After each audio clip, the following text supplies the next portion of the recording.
จะมาจะมาพบแห่งนี้โอ้คนดี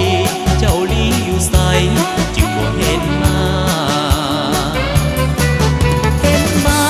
แต่คนอื่นเขาขาดเจ้าเศร้าในวิญญาณเดินแล้วนาป่านนี้เจ้ายังบ่เห็นผู้มาหัวใจจะขาดแล้ว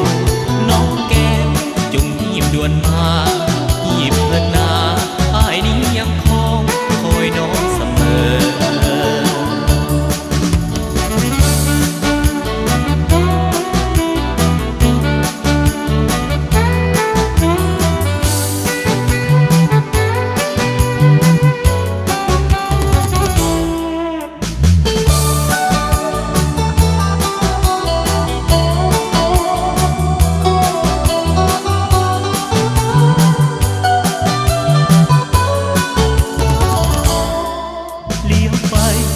บ่เห็นมาแก้วตาเจ้าอยู่หนใดเจ้าอยู่ใสเจ้ารู้หรือยังว่าอายซอกหาใส่เจ้าบอกจะมาพบแห่งนี้โอ้คนดีเจ้าลีอยู่ใสจึงบ่เห็นมา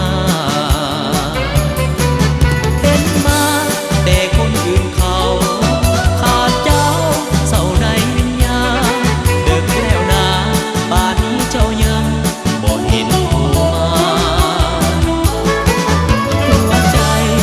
จะขาดแล้วน้องแก้วจงรีบด่วนมา